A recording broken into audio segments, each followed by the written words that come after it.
आप सभी का स्वागत है हिंदी नॉवेल स्टोरी एक्सप्लेनर में। यहाँ पर हर एक स्टोरी आपको मैजिक सिस्टम रोमांस की एक जादुई सफर पे ले जाएगी। इस स्टोरी का सारा चरित्र स्थान घटना सब कुछ काल्पनिक है। इसे वास्तविकता से जोड़ने का प्रयास ना करें। चलिए स्टोरी की तरफ आगे बढ़ते हैं। नमस्कार दोस्तों, स्वागत है आपका हिंदी नॉवल स्टोरी एक्सप्लेनर में, जहां हर कहानी आपको एक नई दुनिया की झलक दिखाती है। यहां रोमांच, रोमांस और जादू से भरी कहानियां आपका इंतजार कर रही हैं। स्टोरी शुरू करने से पहले सबसे आग्रह है कि वीडियो के नीचे कमेंट सेक्शन को लेफ्ट स्वाइप करने के बाद आपको हाइप वीडियो नाम का फीचर दिखेगा। तो जल्दी से वीडियो को हाइप पॉइंट्स देकर हमारा सहयोग करें, ताकि हम आपके लिए और भी नई नई कहानियां ला सकें। और हाँ, वीडियो को लाइक, शेयर और सब्सक्राइब करना बिल्कुल मत भूलिएगा। अध्याय 371 रोशनी और ईशा असाधारण प्रतिभा वाली सच्ची प्रतिभाशाली महिलाएं थीं। भविष्य में उनसे शादी करने के इच्छुक पुरुष पूरे मोलन रेगिस्तान में कतार में खड़े हो जाएंगे। इसके बावजूद वे एक प्रारंभिक अवस्था वाले सर्वोच्च सम्राट राज्य की लड़की से प्यार करती थीं। उसे यह पता लगाना था कि यह बदमाश कौन था और उसमें क्या खास बात थी। पुची, ये वास्तव में स्वर्गीय दाव की सुरक्षा है। पूज्य अमर विद्या लक्ष्मी ने 3 कौर खून थूका और पीला चेहरा लिए कहा, मैं इतनी शक्तिशाली नहीं हूँ। असंभव। रोशनी को लगा कि कुछ गड़बड़ है और उसने अर्जुन का नाम स्पष्ट रूप से सुना था, इसलिए उसने संकोच से पूछा, क्या आप ठीक हैं, सीनियर? हालांकि ईशा का साधना स्तर रोशनी से ऊंचा था, इसलिए उसने ज्यादा सुना था और गलियारे के अंत में घटित दृश्य भी देखा था। उसने कहा, वरिष्ठ, मैं अर्जुन को अच्छी तरह जानती हूँ। वह बस गुस्से में आकर ऐसा कर रहा था, इसलिए उसे आपके महल में घुसने के लिए दोष न दें। मैं उसकी ओर से क्षमा मांग सकती हूँ। ईशा ने पूज्य अमर विद्या लक्ष्मी को घूर कर देखा।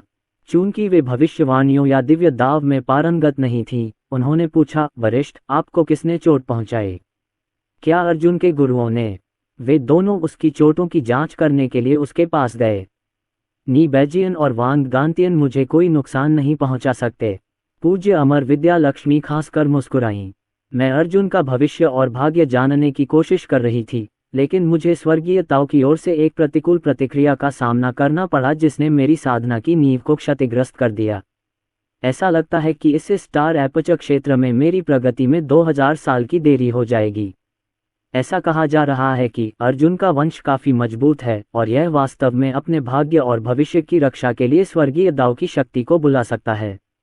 हालांकि मैं भी कुछ हासिल नहीं कर पाया। स्वर्गीय दाव चाहे कितना भी शक्तिशाली क्यों न हो, मेरी भविष्यवाणी से चीजों को पूरी तरह छिपाना असंभव है। अर्जुन की प्रतिभा ठीक ठाक है। उसने दोनों महिलाओं की तरफ देखा और थोड़ी सी उपेक्षा से कहा, लेकिन मुझे अभी अभी एक असाधारण चीज मिली है। इस बच्चे पर 1 महीने के अंदर ही कोई विपत्ति आ पड़ेगी। अगर यह सावधान नहीं रहा तो मर जाएगा। क्या, वरिष्ठ, अर्जुन किस प्रकार की विपत्ति का सामना कर रहा है? दोनों लड़कियां घबरा गईं। अगर यह महाज्ञानी कह रहा है कि अर्जुन पर भयंकर विपत्ति आने वाली है, तो क्या ये रक्तात्मा संप्रदाय से संबंधित बात हो सकती है? क्या रक्तात्मा संप्रदाय बड़े पैमाने पर हमला करने जा रहा था? वरिष्ठ, क्या ये रक्तात्मा संप्रदाय के बारे में है? क्या तुम अर्जुन की मदद कर सकते हो? ईशा ने विनती की। पूज्य अमर विद्या लक्ष्मी ने रुमाल से अपने होठों के कोने से खून पोंछा। उनकी आंखें शांत थीं। 1 महीने के भीतर रक्तात्मा संप्रदाय का रक्त तलवार संप्रदाय निश्चित रूप से कुनलुन पर्वत पर आक्रमण करेगा। ये स्पष्ट है कि रक्त तलवार संप्रदाय को पहले से ही पता है कि अर्जुन ने कुनलुन पर्वत पर उनकी योजनाओं को विफल कर दिया है और उनके संप्रदाय के सदस्यों को मार डाला है। कुई यंग को शायद इसकी जानकारी है और वह इससे निपटने के लिए कुनलुन पर्वत पर विशेषज्ञों को भेज रही होगी। 3000 साल पहले रक्त तलवार संप्रदाय और बेगोन परिवार ने 3 स्टार एपर्चर क्षेत्र विशेषज्ञों, 20 दाव एकीकरण क्षेत्र विशेषज्ञों और सैकड़ों आदिम अराजकता क्षेत्र विशेषज्ञों को इकट्ठा किया और कुनलुन पर्वत पर धावा बोलकर नी बैजियन और अन्य को पराजित किया। साथ ही उन्होंने कुनलुन पर्वत के लगभग सभी दिव्य राजा और आदिम अराजकता क्षेत्र विशेषज्ञों को मार डाला और बाकी को बंदी बना लिया। उस समय मैं कहीं और यात्रा कर रहा था और मुझे ध्यान नहीं आया कि क्या हो रहा है। जब मुझे पता चला तब तक कुनलुन पर्वत पहले ही गिर चुके थे। सौभाग्य से उस समय मेरे जानने वाले सभी लोग ठीक थे, इसलिए मुझे इसकी परवाह नहीं थी। हालांकि यदि इस समय एक और हमला होता है तो कुनलुन पर्वत में 20 से भी कम अर्ध दिव्य क्षेत्र विशेषज्ञ होंगे और एक भी दिव्य राजा क्षेत्र विशेषज्ञ नहीं होगा। तुम्हें क्या लगता है तब क्या होगा? पूज्य अमर विद्या लक्ष्मी ने रोशनी और ईशा की ओर अर्थपूर्ण दृष्टि से देखा। ऐसा कहा जा रहा है, ये संभावना है कि रक्त तलवार संप्रदाय ने बेगोन परिवार को सूचित नहीं किया, इसलिए इस बार कोई भी स्टार एपर्चर क्षेत्र विशेषज्ञ नहीं होगा। फिर भी कुनलुन पर्वत नष्ट हो जाएगा और अर्जुन की मृत्यु हो जाएगी। इसलिए तुम दोनों मेरे साथ साधना करो। पूज्य अमर विद्या लक्ष्मी ने जानबूझकर उन्हें सब कुछ बता दिया। वह रोशनी और ईशा की प्रतिक्रिया देखना चाहती थी जब वह रक्त तलवार संप्रदाय की ताकत और कुनलुन पर्वत की कमजोरी, साथ ही अर्जुन की निश्चित मृत्यु पर जोर देती थी। ये शब्द सुनकर रोशनी कमजोर होकर जमीन पर गिर पड़ी।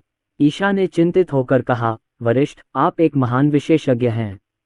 इस बार बेगोन परिवार कोई कार्रवाई नहीं कर रहा है, इसलिए कोई विरोधी स्टार अपचक क्षेत्र विशेषज्ञ नहीं आ रहा है। मैं आपसे कुनलुन पर्वत और अर्जुन को बचाने की विनती करती हूँ। तुम्हें रक्त तलवार संप्रदाय के लोगों से आसानी से निपटना चाहिए। कृपया अर्जुन को बचा लो, उन्हें बचाओ। पूज्य विद्या लक्ष्मी के होठों पर मुस्कान आ गई। मैं क्यों? कुनलुन पर्वतों का मुझसे क्या लेना देना? ज्यादा से ज्यादा ये बस एक जगह है जहां मैं घूमा हूँ। वरिष्ठ, क्या आपने कुनलुन पर्वत के लोगों को नहीं सिखाया? चाहे कुछ भी हो, कुनलुन पर्वत के लिए आपके मन में कुछ भावनाएं तो होनी ही चाहिए, है ना? ईशा स्पष्ट रूप से घबराई हुई थी, उसकी हथेलियां पसीने से तर थीं। अपनी वर्तमान शक्ति के साथ वह अर्जुन की सहायता नहीं कर सकती थी, स्वयं पूज्य अमर विद्या लक्ष्मी से बचना तो दूर की बात थी। अब अर्जुन को बचाने वाला एकमात्र व्यक्ति उसके सामने खड़ा व्यक्ति था। मैंने तो बस यूं ही कर दिया। पिछले कई हजार सालों में मैंने अनगिनत लोगों की यात्राएं की हैं। जब मैं अच्छे मूड में होती हूँ तो मैंने हजारों लोगों को शिक्षा दी है, लेकिन वे मेरे शिष्य नहीं हैं। पूज्य अमर विद्या लक्ष्मी ने सिर हिलाया। दूसरी ओर अर्जुन द्वारा घायल की गई दोनों महिलाएं मेरी शिष्याएं हैं। उसने रोशनी और ईशा को घूर कर देखा। तुम चाहती थी कि मैं बीच में आऊं, लेकिन कुनलुन पर्वत से मेरा कोई लेना देना नहीं है। मैं अर्जुन को नहीं जानती, नहीं मैं उसकी गुरु हूं। मैं बीच में क्यों आऊं? इसके अलावा बेगोन परिवार के पास एक स्टार एपर्चर क्षेत्र विशेषज्ञ है। हालांकि मैं सृजन क्षेत्र के शिखर पर हूं, मेरे लिए रक्त तलवार संप्रदाय के विशेषज्ञों से निपटने और बेगोन परिवार को अपमानित करने का कोई कारण नहीं है। पूज्य अमर विद्या लक्ष्मी बहुत स्पष्टवादी थीं। इस मामले में हस्तक्षेप करने से उन्हें कोई लाभ नहीं होगा।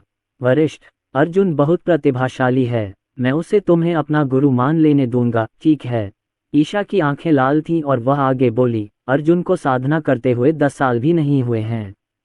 उसने पहले कभी कोई मार्शल आर्ट नहीं सीखी, फिर भी वह सर्वोच्च सम्राट के लोक तक पहुंचने में कामयाब रहा। इसके अलावा उसकी युद्ध शक्ति किसी अर्धदैवीय लोक के विशेषज्ञ के बराबर है। वह बहुत प्रतिभाशाली है। वह निश्चित रूप से भविष्य में स्टार एपर्चर क्षेत्र का विशेषज्ञ बन जाएगा। जरा सोचो, अगर तुम्हारे पास स्टार एपर्चर दायरे का कोई शिष्य हो तो इससे तुम्हें कितनी ख्याति मिलेगी। कितनी तीखी जबान वाली लड़की है। अर्जुन निम्न स्तरीय युद्ध क्षेत्र में अद्वितीय प्रतिभावान है। हालांकि रक्त आत्मा संप्रदाय के विशेषज्ञों के बीच उसकी प्रतिभा का क्या महत्व है? पवित्र ड्रैगन परिवार, असंख्य तलवार परिवार, शेन परिवार इत्यादि। इन परिवारों में जन्मा कोई भी बच्चा अगर 3 से 5 साल तक साधना करे और इन परिवारों द्वारा प्रदान की गई औषधियों और संसाधनों का सेवन करे तो वह 5-6 साल की उम्र में ही दिव्य राज क्षेत्र या यहाँ तक कि आदिम अराजकता क्षेत्र में पहुँच जाएगा। यहाँ तक कि एक बच्चा भी उसे एक ही मुक्के से मार सकता है। उसे अपना शिष्य बनाने का क्या लाभ है? इसके अलावा मैं पुरुष शिष्यों को स्वीकार नहीं करती। इतना कहकर पूज्य अमर विद्या लक्ष्मी मुस्कुराई और ईशा की ओर देखते हुए मन ही मन सोचने लगी, मैंने इतना कुछ कह दिया है, फिर भी इस लड़की को समझ नहीं आ रहा। मैं तो बस इसे अपनी शिष्या बनाना चाहती हूँ। ठीक है, अगर वह इतनी अनिच्छुक है तो मैं कोई कदम नहीं उठाऊंगा और वह अपने नन्हे प्रेमी को मरते हुए देख सकती है। खैर, समय ही सबसे अच्छी दवा है, इसलिए जब वह अर्जुन को भूल जाएगी तो अंततः मेरी शिष्या बन जाएगी। वरिष्ठ, आपने इतना कुछ इसलिए कहा क्योंकि आप चाहती हैं कि हम आपको अपना गुरु माने, है ना? ईशा ने उसकी ओर देखते हुए पूछा। इससे आपके पास कार्रवाई करने का एक कारण होगा, है ना? उन्होंने कहा, जिन लोगों की मैं परवाह करती हूँ उनके लिए काम करना मेरे लिए बहुत उचित है। अगर ऐसा है तो मैंने अपना निर्णय ले लिया है। ये कहते हुए ईशा खड़ी हो गईं और 2 कदम पीछे हट गईं। फिर उन्होंने घुटनों के बल बैठकर 3 बार और 9 बार प्रणाम किया। शिष्या ईशा गुरु को नमस्कार करती हैं। कृपया अर्जुन को बचाने में मेरी मदद करें। मैं भी गुरु के पीछे साधना करने के लिए जाने को तैयार हूँ। अच्छा। पूज्य अमर विद्या लक्ष्मी ने अपना हाथ थोड़ा हिलाया और ईशा को ऊपर उठा लिया। फिर उन्होंने अपनी उंगली उठाई और एक प्रकाश ईशा के शरीर में फैल गया, जिससे उसकी साधना का स्तर तेजी से बढ़ गया। बहुत जल्दी ही यह सर्वोच्च सम्राट क्षेत्र के प्रथम स्तर से सर्वोच्च सम्राट क्षेत्र के 9वें स्तर तक पहुंच गया। किसी के साधना स्तर को सर्वोच्च सम्राट क्षेत्र के शिखर तक बढ़ाने में सक्षम होना ये दर्शाता है कि आदरणीय अमर विद्या लक्ष्मी कितनी शक्तिशाली थीं। शिष्य, बेईगोन परिवार के पुराने साथियों में मेरे कुछ मित्र हैं। आखिरकार मैं तो हजारों सालों से सृष्टि के शिखर पर हूँ। वे किसी पुराने दोस्त का अनुरोध बिना किसी कारण के तो अस्वीकार नहीं करेंगे, है ना? लिंगवु महाद्वीप तुम्हारे कुनलुन पर्वतों जैसा नहीं है। तुम वहाँ हजारों साल तक रह सकते हो। जो 1000 साल तक नहीं पहुँच पाए हैं वे ज़्यादा से ज़्यादा अधेड़ उम्र के लोग हैं। मेरे स्तर के लोग हजारों सालों से जिंदा हैं और पूरी दुनिया में अपनी पहचान बना चुके हैं। चाहे दोस्त हों या दुश्मन, हम में से ज़्यादातर लोग एक दूसरे को मार नहीं सकते, भले ही हम हजारों सालों से दुश्मन रहे हों। ऐसी लड़ाई तो बस एक जुआ ही है, इसलिए अपनी प्रतिष्ठा और गरिमा की रक्षा के लिए आपस में लड़ने से बचना ही बेहतर है। अगर मैं व्यक्तिगत रूप से कोई कदम उठाता तो ये बेईगोन परिवार के उन 3 बूढ़े लोगों का अनादर करने के बराबर होता। मैं उनके साथ प्रतिस्पर्धा करते हुए अगले 10,000 साल नहीं बिताना चाहता। ये कीमती समय की बर्बादी है। लेकिन चूंकि आपने मुझे अपना स्वामी मान लिया है, इसलिए मुझे अनुरोध करने का कारण मिल गया है और वे तीनों इसे अस्वीकार नहीं करेंगे। एक बूढ़ा राक्षस जो हजारों साल तक जीवित रहा होगा, उसके अनगिनत बच्चे और वंशज होंगे। हालांकि इन वंशजों के प्रति उनका लगाव ज्यादा नहीं था, खासकर इसलिए क्योंकि वे अपने लगभग सभी वंशजों से ज्यादा समय तक जीवित रहेंगे। जितना ज्यादा वे साधना करते उतना ही अलग थलग पढ़ते जाते। साधना के अलावा उन्हें बस प्रतिष्ठा और गरिमा की ही चिंता रहती थी। इसलिए इन बूढ़े राक्षसों को भड़काना एक बुरा विचार था। गुरु आपका धन्यवाद। ईशा की आंखें पूज्य अमर विद्या लक्ष्मी को घूर रही थीं और वे बोली, गुरुदेव कृपया कुनलुन पर्वत की रक्षा करें या उन्हें अपने अधीन कर लें। जहां तक अर्जुन का प्रश्न है, कृपया उसे बचाएं गुरुदेव। उसे चोट न लगने दें। तुम बहुत होशियार हो छोटी बच्ची। मैंने आपको यह नहीं बताया कि मैं क्या कार्रवाई करूंगा, फिर भी आपने पहले ही सुझाव दे दिया है। आदरणीय अमर विद्या लक्ष्मी ने ईशा के माथे पर थपथपाया और मुस्कुराई। जहां तक आपके द्वारा सुझाई गई विधि का प्रश्न है, वह स्थिति पर निर्भर करती है। मैं तुमसे वादा करता हूं कि मैं उस बच्चे को कुछ नहीं होने दूंगा। मैं उससे बचाऊंगा। शुक्रिया गुरुजी। ईशा ने अपनी मुट्ठियां कस लीं, उसकी उंगलियां उसके शरीर में गड़ गईं और खून की एक धार बह निकली। वह जाना नहीं चाहती थी, लेकिन उसके पास कोई विकल्प नहीं था। यह शायद आखिरी बार होगा जब वह अर्जुन की मदद कर पाएगी।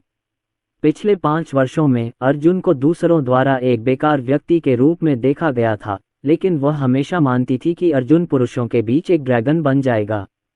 अर्जुन अब कुनलुन पर्वत की चोटी पर खड़ा था, जो उसकी पहुंच से बाहर था। लिंगवु महाद्वीप। इस जगह जाने के बाद उसे पता नहीं था कि वह अर्जुन को फिर कब देख पाएगी। शायद वह उसे अपने जीवन काल में भी न देख पाए, क्योंकि उसे लग रहा था कि दोनों के बीच का अंतर बहुत ज्यादा है। आदरणीय अमर विद्या लक्ष्मी ने अचानक रोशनी की ओर देखा, जो चुप रही थी। रोशनी, तुम अब भी मुझे अपना गुरु मानने को तैयार क्यों नहीं हो? रोशनी ने आह भरी और मुस्कुराए। वरिष्ठ, यदि अर्जुन पुनः संकट में पड़ा तो मैं आपको अपना गुरु मान लूंगा। तुम कितनी शरारती बच्ची हो। पूज्य अमर विद्या लक्ष्मी ने कुछ नहीं कहा और अपना चाय का कप उठाकर उसका स्वाद लिया। उसकी राय में अर्जुन के दोनों गुरुओं की दिव्य आत्माएं लगभग समाप्त हो चुकी थीं, यानी अब उसके पास कोई तुरुप का पत्ता नहीं था। वह आने वाली विपत्ति का सामना कैसे कर सकता था? उसी समय लोगों का एक समूह अचानक स्पिरिट सिटी में आ पहुंचा। उनका नेता कैलाश लाल था, जो कुनलुन पर्वतों के प्रभारी आंतरिक संप्रदाय के शिष्य थे। वह 9वें स्तर के अर्ध दिव्य क्षेत्र के विशेषज्ञ थे, जो रक्त तलवार संप्रदाय में कोई खास नहीं था, फिर भी उन्हें स्पिरिट सिटी के सबसे शक्तिशाली योद्धाओं में से एक बनाता था। कैलाश लाल अभी पहुंचा ही था कि उसे लगा कि कुछ गड़बड़ है। किंगहोंग संप्रदाय और कुन तलवार संप्रदाय के पूर्वजों की आभा। उन्होंने एक हाथ की मुहर बनाई और प्रकाश की किरणें छोड़ी जो इन पूर्वजों के शरीर पर फैल गईं। एक क्षण बाद कैलाश लाल के चेहरे का भाव थोड़ा बदल गया। मुझे विश्वास नहीं हो रहा है कि मैं आपके शरीर से उस छोटे बदमाश की आभा का एहसास कर सकता हूँ। लगता है अर्जुन स्पिरिट सिटी आ गया है। बताओ क्या हुआ, वरना मैं तुम्हें मार डालूंगा। वह जानता था कि अर्जुन कौन था और उसने क्या किया था। जब विजय मिश्रा कुनलुन पर्वत पर आए थे तो उन्होंने पता लगाया था कि रक्त आत्मा गुप्त लोक में रक्त आत्मा संप्रदाय के 6 सदस्यों की मृत्यु अर्जुन के कारण हुई थी और उन्होंने ये जानकारी कैलाश लाल को भी दी थी। हालांकि कैलाश लाल इस बात से हैरान थे कि अर्जुन स्पिरिट सिटी में प्रवेश करने में कामयाब हो गया था। चीजें थोड़ी अजीब थीं। उसी समय स्पिरिट सिटी के 8 संप्रदायों के पूर्वज दंग रह गए। उन्होंने कभी सोचा भी नहीं था कि रक्त आत्मा संप्रदाय इतनी जल्दी लोगों को भेज देगा। रक्त आत्मा संप्रदाय और रक्त तलवार संप्रदाय के विशेषज्ञ अर्जुन की क्षमता पूरी तरह विकसित होने से पहले ही आ गए थे, जिसका मतलब था कि अर्जुन बर्बाद हो गया था। हाँ माय लॉर्ड, पूर्वजों ने प्रणाम किया और कैलाश लाल को सारी बात सच सच बता दी। अर्जुन की रक्त दानव पर्वत की यात्रा से लेकर मुकुल चंद्र की आत्मा टोकन प्राप्त करना, स्पिरिट सिटी में प्रवेश करना, लक्ष्य जाधव को मारना आदि, उन्होंने कैलाश लाल को शुरू से अंत तक सब कुछ बताया। ये सुनते ही कैलाश लाल के चेहरे के भाव एकदम बदल गए। उसकी नज़रें गंभीर हो गईं और वह मन ही मन बुदबुदाया, क्या अर्जुन में सचमुच एक दिव्यराज क्षेत्रज्ञ जैसी युद्ध शक्ति है? अजीब है, अजीब है। तार्किक रूप से कहें तो यह असंभव है। विजय मिश्रा ने कुछ दिन पहले खबर भेजी थी कि अर्जुन केवल एक दाओयुआन क्षेत्र साधक था। उसकी युद्ध शक्ति अधिकतम प्रथम स्तर के अर्ध दिव्य क्षेत्र विशेषज्ञ के बराबर थी। वह इतने कम समय में इतना अधिक शक्तिशाली कैसे हो गया? क्या ये हो सकता है कि अभी भी कुनलुन पर्वत में दिव्य राजा क्षेत्र के विशेषज्ञ छिपे हुए हैं? मुझे इस चींटी में और भी अधिक रुचि हो रही है। हालांकि ऐसा नहीं था कि यह असंभव था। कैलाश लाल ये भी जानते थे कि लिंगवू महाद्वीप पर कुछ सुपर कबीले थे, जैसे पवित्र ड्रैगन परिवार, शेन परिवार इत्यादि, जो रक्त तलवार संप्रदाय की तुलना में बिल्कुल अलग स्तर पर थे। ऐसे कुलों के वंशजों के पास मूल रूप से औषधीय गोलियों, कलाकृतियों और संसाधनों की कोई कमी नहीं थी। इस प्रकार उनकी साधना का स्तर कम समय में ही कई गुना बढ़ जाता था। हालांकि अर्जुन इनमें से किसी भी स्वर्ग विरोधी शक्ति का हिस्सा नहीं था। ऐसा लग रहा था कि अर्जुन कोई बड़ा रहस्य छुपा रहा था। छोड़ो भी, चलो पहले कुनलुन पर्वत के बाहरी इलाकों पर नजर डालते हैं। कैलाश लाल तुरंत अपने अर्ध दिव्य क्षेत्र विशेषज्ञों के समूह को लेकर स्पिरिट सिटी से बाहर निकले और जल्द ही कुनलुन पर्वत के पास एक पर्वत श्रृंखला पर पहुंच गए। उन्होंने दूर कुनलुन पर्वत को देखा और गहरी सांस ली। उनकी भुजाएं रक्त लाल चमकने लगी और उनके पीछे एक नीले अजगर का प्रेत प्रकट हुआ। ये 7वीं दर की रक्त रेखा थी। उनकी वंश शक्ति स्पष्ट रूप से विजय मिश्रा से कहीं अधिक प्रबल थी। फिर भी वे अभी भी एक आंतरिक संप्रदाय के अनुयायी थे। इसके अलावा उन्होंने 1000 साल से भी ज्यादा समय तक साधना की थी और ज्यादा प्रगति नहीं की थी। इसका मुख्य कारण ये था कि उनके पास दिव्य राजा श्रेणी की कलाकृति नहीं थी। उसी समय कैलाश लाल ने विजय मिश्रा को ढूंढने के लिए नीले ड्रैगन प्रेत पर विजय मिश्रा के रक्तसार का एक अंश छिड़क दिया। आखिरकार विजय मिश्रा कई दिनों से वापस नहीं लौटे थे। हकीकत में उन्हें अब तक लौट आना चाहिए था। बैंग बैंग बैंग, नीले ड्रैगन का प्रेत आकाश में उड़ गया और चमकने लगा तथा कुनलुन पर्वत पर अपनी रोशनी डालते हुए वहां की स्थिति और पिछले कुछ दिनों में जो कुछ हुआ था उसकी जांच कर रहा था। हुश हुश हुश, प्रकाश की किरणें चमक उठी और धीरे धीरे एक स्क्रीन का रूप ले लिया, जिस पर उस दिन विजय मिश्रा द्वारा अर्जुन पर किए गए परीक्षण का दृश्य पुनः चलने लगा। कैलाश लाल और उनके साथ मौजूद विशेषज्ञों ने बारीकी से घटना की जांच की। शुरुआत में विजय मिश्रा ने अर्जुन को मारने के लिए एक 9वें स्तर के सर्वोच्च सम्राट क्षेत्र विशेषज्ञ को भेजा था, लेकिन वह विशेषज्ञ मारा गया। उसके बाद एक अर्ध स्तरीय अर्ध दिव्य क्षेत्र विशेषज्ञ को भेजा गया, लेकिन उसका भी वही हश्र हुआ। प्रथम स्तर का अर्ध दिव्य क्षेत्र विशेषज्ञ। तब विजय मिश्रा ने स्वयं कार्यवाही की, लेकिन जब अर्जुन का वंश जागृत हुआ तो उसने विजय मिश्रा की पिटाई कर दी और अंततः विजय मिश्रा और शेष 2 शिष्यों को मार डाला।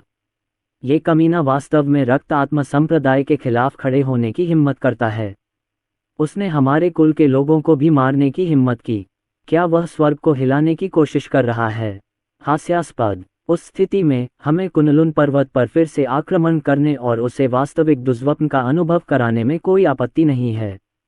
इस बार मैं अपना गुस्सा निकालने के लिए कुनलुन पर्वत का इस्तेमाल करूंगा। कैलाश लाल की निगाहें गहरी थीं क्योंकि उसने गुस्से से कहा, मैं कुनलुन पर्वत में सभी को मार डालूंगा। इसके साथ ही कैलाश लाल ने अपना ट्रांसमिशन टोकन निकाला और रक्त तलवार संप्रदाय के पूर्वज को कुनलुन पर्वत में जो कुछ हुआ था उसके बारे में बताया। ये पूर्वज कुई यंग नामक एक शक्तिशाली विशेषज्ञ था जिसने कुनलुन पर्वतों के विरुद्ध युद्ध छेड़ा था। वह एक भयानक दाव एकीकरण क्षेत्र विशेषज्ञ था। संदेश भेजने के बाद कैलाश लाल ने कुनलुन पर्वत की ओर देखा और कहा, चूंकि अर्जुन एक दिव्य राजा क्षेत्र विशेषज्ञ के समान शक्तिशाली है, इसलिए कुनलुन पर्वत में और भी छिपे हुए विशेषज्ञ हो सकते हैं, इसलिए जल्दबाजी न करना ही बेहतर है। हालांकि इस समय कुछ हिंसक आभाओं ने उन्हें घेर लिया। मरना। एक क्षण में ही अनेक अर्ध दिव्य क्षेत्र विशेषज्ञ वहां आ पहुंचे। ये विशेषज्ञ थे स्वॉर्ड गेट सिटी के नगर स्वामी, स्टार स्वॉर्ड संप्रदाय के पूर्वज तथा अन्य लोग जिन्होंने अर्जुन के साथ गठबंधन किया था। एक क्षण में ही कैलाश लाल और अन्य लोग फंस गए और युद्ध शुरू होने वाला था। लिंगवू महाद्वीप, रक्त तलवार संप्रदाय। एक सफेद बालों वाला बूढ़ा आदमी पर्दे के पीछे से देख रहा था कि कैलाश लाल और बाकी लोगों को घेर लिया गया है। उसने गुस्से में अपने सामने रखी मेज को अपनी हथेली से पटक दिया, जिससे आसपास मौजूद शिष्य डर गए। इस विशाल भूभाग पर हजारों शिष्य रहते थे, लेकिन इस समय चाहे वे बाहरी संप्रदाय के शिष्य हों या आंतरिक संप्रदाय के, वे सब जमीन पर गिर पड़े। उन्हें सिर उठाने की हिम्मत नहीं हुई। उन्हें डर था कि कहीं वे मारे न जाएं। कुई तियान, कुई दी, जल्दी यहाँ आओ। बूढ़े ने संप्रदाय गुरु और उपसंप्रदाय गुरु को बुलाया। उसकी निगाहें रसातल की तरह गहरी थीं और उसकी हत्या की नीयत प्रबल थी। मेरा आदेश सुनाओ। मैं कुनलुन पर्वत पर अब और किसी भी जीवित प्राणी को जीवित नहीं देखना चाहता, खासकर उस छोटे कमीने अर्जुन को। अब आत्मसमर्पण कोई विकल्प नहीं है। मैं चाहता हूं कि कुनलुन पर्वतों के हर एक व्यक्ति और राक्षसी जानवरों का सफाया हो जाए, नहीं तो मैं तुम दोनों को मार डालूंगा। समझ गया पूर्वज। संप्रदाय गुरु कुई त्यान ने अपनी मुट्ठियां भींच लीं और आक्रमण के लिए आवश्यक व्यवस्था करने के लिए जल्दी से चले गए। उपसंप्रदाय गुरु ने संप्रदाय के बुजुर्गों, संरक्षकों और कई शिष्यों को भी संगठित करना शुरू कर दिया। इस बार उन्हें पता था कि बूढ़ा पूर्वज सचमुच गुस्से में है। उन्हें सभी को संगठित करके जल्द से जल्द कुनलुन पर्वत पर आक्रमण करना होगा और उन कूड़े के टुकड़ों को खत्म करना होगा, वरना उन्हें ही नुकसान उठाना पड़ेगा। बहुत जल्द घंटी की आवाज पूरे रक्त तलवार संप्रदाय में गूंज उठी और सभी शिष्य, बुजुर्ग और अभिभावक मुख्य हॉल में इकट्ठा होने के लिए दौड़ पड़े। इस समय कुनलुन पर्वत का बाहरी क्षेत्र हिल रहा था। बैंग बैंग, सभी प्रकार के चमकदार और अद्भुत हमलों ने आकाश को भर दिया तथा चारों ओर आघात तरंगें फैल गईं, जिससे पर्वत शिखर लगभग खंडहर में तब्दील हो गया। शीर्ष विशेषज्ञों ने अर्जुन के साथ अपने समझौते का पालन किया था ताकि वे उसे रक्त आत्मा संप्रदाय से बचा सके, और परिणामस्वरूप युद्ध अत्यंत तीव्र था तथा उसने पूरे क्षेत्र में तबाही मचा दी थी। धमाका। रक्त तलवार संप्रदाय के चौथे स्तर के अर्ध दिव्य क्षेत्र विशेषज्ञों में से एक को स्टार तलवार संप्रदाय के पूर्वज द्वारा मार दिया गया, जिससे एक हिंसक विस्फोट हुआ। इसके बाद स्टार तलवार संप्रदाय के पूर्वज ने अपनी तलवार को हिंसक तरीके से घुमाया और रक्त तलवार संप्रदाय के छठे स्तर के अर्ध दिव्य क्षेत्र विशेषज्ञ को उड़ा दिया। सब लोग मिलकर काम करो। उच्च स्तरीय मार्शल प्लेन में प्रवेश करने के हमारे सपने की खातिर रक्त तलवार संप्रदाय के इन सभी बदमाशों को मार डालो। हमारा भविष्य और विकास अब बाधित नहीं होगा। उसने अपने हाथ में छोटी तलवार पकड़ी और अपने रक्त सार को सक्रिय किया, जिससे छठे स्तर के अर्ध दिव्य क्षेत्र विशेषज्ञ की मृत्यु हो गई। फिर उसने कैलाश लाल से युद्ध किया। हालांकि वह कैलाश लाल से 2 छोटे राज्य कमजोर था, फिर भी वह 10,000 साल से ज्यादा जी चुका था और अस्थायी रूप से उस अंतर की भरपाई कर सकता था। अर्जुन, हमने जो वादा किया था वह पूरा कर दिया है, इसलिए आपको भी अपना वादा पूरा करना होगा। इस समय अर्जुन को स्वाभाविक रूप से पता नहीं था कि कुनलुन पर्वत पर क्या हो रहा है। वह उन दोनों महिलाओं से ईशा और रोशनी के बारे में पूछताछ करना चाहता था, लेकिन अप्रत्याशित रूप से उसने महसूस किया कि आकाश से एक अत्यंत शक्तिशाली आभा उसके शरीर पर उतर रही है। उसे ऐसा महसूस हुआ जैसे उसकी सिर से पैर तक जांच की जा रही हो। कोई उसका भाग्य जानने की कोशिश कर रहा था। हालांकि वह इस आभा का विरोध भी नहीं कर सका। जैसे ही आभा उसके शरीर में प्रवेश करने वाली थी, उसकी जेब में रखा काला पत्थर चकाचौंध भरी रोशनी से टिमटिमा उठा, और उसी समय संसार कब्रिस्तान के अंदर वह काला पत्थर का स्तंभ, जिसके पास चेन नपिंग उसे लाया था, वास्तव में एक ड्रैगन की दहाड़ से निकला। मूलतः धुंधला पत्थर का स्तंभ वास्तव में प्रकाश से टिमटिमा रहा था, और प्रकाश के पीछे शब्द दिखाई दे रहे थे। उनमें से एक शब्द था रेन। ये जोरदार, शक्तिशाली और जबरदस्त था। अर्जुन ने सहज ही संसार शमशान में असामान्य हलचल महसूस की। उसने आश्चर्य से पत्थर के खंभे की ओर देखा। इस पत्थर के खंभे से अजगर की दहाड़ क्यों आ रही है? क्या इस पत्थर के खंभे का काले पत्थर से कोई गहरा संबंध है? ऐसा लगता है कि पत्थर का स्तंभ संसार कब्रिस्तान के कुछ असली रहस्यों को छुपा सकता है। जैसे ही अर्जुन ने बोलना समाप्त किया, चेन नपिंग की आवाज गूंजी। अगर मैं गलत नहीं हूं, तो पूज्य अमर विद्या लक्ष्मी के मुख्य शरीर को पहले ही पता चल गया था कि यहाँ क्या हो रहा है, और उन्होंने तुम्हारा भाग्य और भविष्य जानने के लिए किसी गुप्त तकनीक का इस्तेमाल किया होगा। सौभाग्य से उस व्यक्ति ने उन्हें रोक दिया। मुझे लगता है कि आदरणीय अमर विद्या लक्ष्मी ने इसके लिए कीमत चुकाई है। अर्जुन स्तब्ध रह गया। उसे लगा कि पूज्य अमर विद्या लक्ष्मी उसकी कल्पना से कहीं अधिक भयानक थी।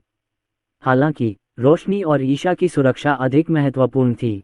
अर्जुन की नज़र पूज्य अमर विद्या लक्ष्मी के 2 घायल शिष्यों पर पड़ी और बोले, तुम्हें अभी पूज्य अमर विद्या लक्ष्मी का आभास हो जाना चाहिए था। वह मेरा कुछ नहीं बिगाड़ सकी। क्या तुम अभी भी संघर्ष कर रहे हो? उनके चेहरे पर भय का भाव आ गया था। अभी अभी अर्जुन के शरीर पर जो आभा उतरी थी, वह वास्तव में उनके गुरु की गुप्त तकनीक थी। हालांकि आभा अचानक टूट गई थी, इसलिए उनके स्वामी को जरूर इसका प्रतिकूल प्रभाव झेलना पड़ा होगा।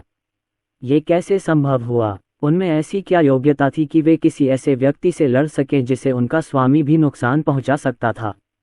कुछ पल झिझकने के बाद उनमें से एक ने कहा, खून तो उनमें से किसी एक का ही है। खैर, दोनों लड़कियां ठीक हैं। मालिक उनका बहुत ख्याल रखते हैं। जहां तक उनके ठिकाने का सवाल है, अगर मैं गलत नहीं हूं, तो वे और मास्टर कुनलुन पर्वत पर लौट आए हैं। वहीं कुनलुन पर्वत के बाहर तो पूरी तरह से अव्यवस्था थी। उन्हें मार डालो। एक विशेषज्ञ की हथेली में प्रकाश का एक काला गोला प्रकट हुआ और उड़कर रक्त तलवार संप्रदाय के एक विशेषज्ञ के सामने आ गिरा। प्रकाश का गोला फट गया और तलवार की क्यूई की हजारों धारियां प्रकट हुईं, जिससे चौथे स्तर का अर्ध दिव्य क्षेत्र विशेषज्ञ तुरंत मर गया। बुजुर्गों, संप्रदाय गुरु, मेरे पीछे आओ और उन सभी को मार डालो। डार्कस्टार तलवार। उसने अपनी तलवार खींची और चारों तरफ काले बादल छा गए।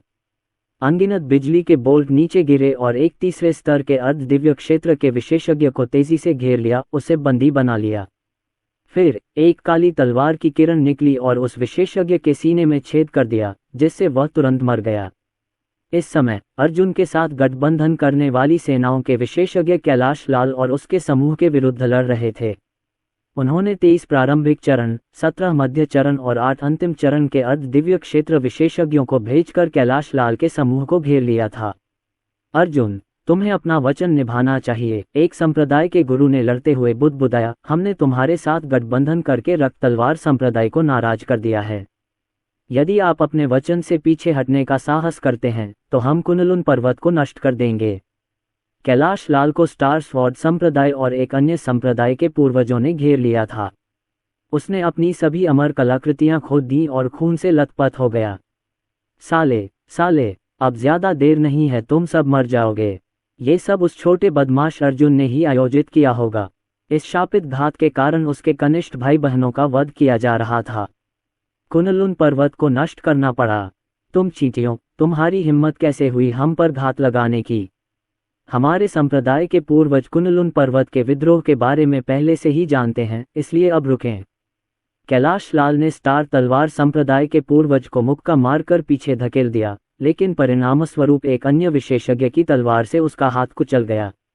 उसने चारों ओर देखा तो पाया कि उसके साथ लाए गए छोटे भाई बहनों में से केवल एक ही बचा था। वे विजय मिश्रा के ग्रुप से कहीं ज्यादा मजबूत लाइन अप लेकर आए थे, शायद 10 गुना ज्यादा, लेकिन इन कमीनों ने मिलकर उन्हें संख्याबल से हरा दिया। कितना घिनौना है। रुकना, कुछ ही दिनों में हमारे संप्रदाय के विशेषज्ञ उतरेंगे और तुम सब निश्चित रूप से नष्ट हो जाओगे। कैलाश लाल की छाती तलवार से छलनी हो गई, लेकिन उसने जल्दी से एक टोकन निकाला और गुस्से से चिल्लाया, रुको रुको, अगर तुमने मुझ पर फिर से हमला किया तो मैं टोकन को चकनाचूर कर दूंगा और अपने दिव्य राजा स्वामी को नीचे भेजकर तुम सबको मार डालूंगा। जैसे ही उसने ये कहा, आसपास का माहौल शांत हो गया और भीड़ उसे और उसके हाथ में रखे टोकन को घूरने लगी। तभी हर्षराव और मुकुल चंद्र सहित कुछ और अर्ध दिव्य क्षेत्र विशेषज्ञ वहां पहुंच गए। उन्होंने अभी अभी दूर खड़े रक्त तलवार संप्रदाय के एक और अर्ध दिव्य क्षेत्र विशेषज्ञ को मार गिराया था। वे थोड़े डरे हुए थे, लेकिन उन्हें अर्जुन से किया वादा पूरा करना ही था। अगर वे कैलाश लाल को टोकन कुचलने से पहले नहीं मार पाए तो दिव्य राजा क्षेत्र विशेषज्ञ के उतरते ही यहाँ सभी मर जाएंगे। तुम नीच चींटियों, देखो तुमने क्या किया है। कैलाश लाल ने अपनी छाती पकड़ ली। उसके होंठों के कोने से खून टपक रहा था। उसने एक अजीब सी मुस्कान बिखेरी और गुस्से से चिल्लाया, क्या तुम मरना चाहते हो? अगर तुमने मुझ पर हमला करने की हिम्मत की तो मेरा मालिक तुरंत नीचे आएगा और तुम सबको मार डालेगा। घुटने टेकना, घुटने टेक दो। इस स्थिति में तुम यही करने वाले हो। स्टार स्वॉर्ड संप्रदाय के पूर्वज की निगाहें गहरी हो गईं। मैं फिर से अपनी बात नहीं दोहराऊंगा। घुटने टेक दो। जैसे ही कैलाश लाल ने बोलना समाप्त किया, कई विशेषज्ञों ने हमला कर दिया और 3 कृपाण, 3 हथौड़े और 2 तलवारें उसके शरीर में घुस गईं, जिससे उसका भौतिक शरीर और आत्मा दोनों नष्ट हो गए। इसके बाद टोकन स्टार स्वॉर्ड संप्रदाय के पूर्वज के हाथों में आ गया।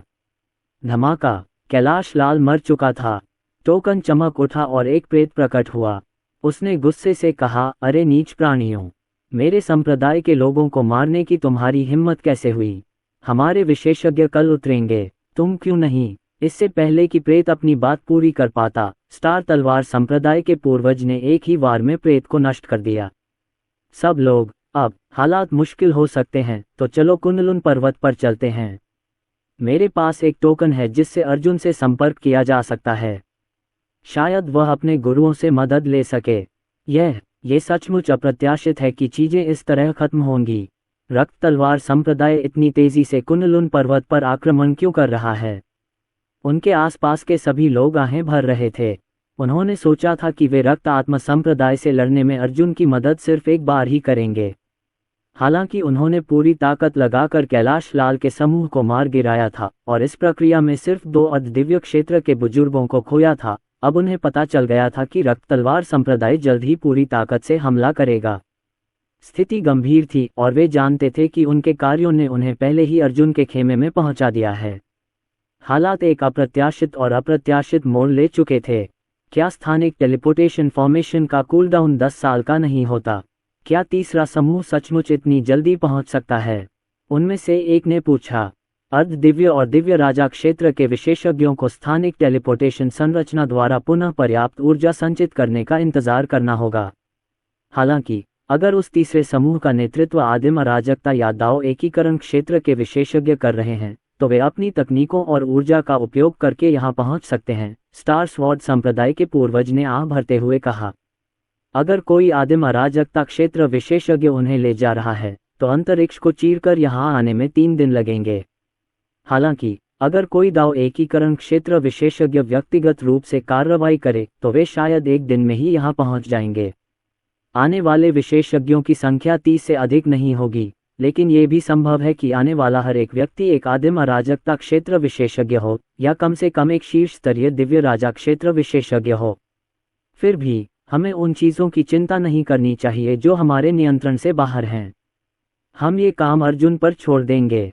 उसकी प्रतिभा और ताकत को देखते हुए निश्चित रूप से उसके पास किसी बाहरी दुनिया का कोई शक्तिशाली विशेषज्ञ मौजूद है जो उसका साथ दे रहा है। क्या तुमने ध्यान दिया? उसकी तलवार की क्यूनी बेजियन से बहुत मिलती जुलती है और उसकी तलवार चलाने की तकनीक भी। शायद उसका गुरु प्राचीन काल के दाओ एकीकरण क्षेत्र के विशेषज्ञों में से एक है। हो सकता है कि वे विशेषज्ञ अंधेरे में छिपे हों और कार्रवाई का इंतजार कर रहे हों।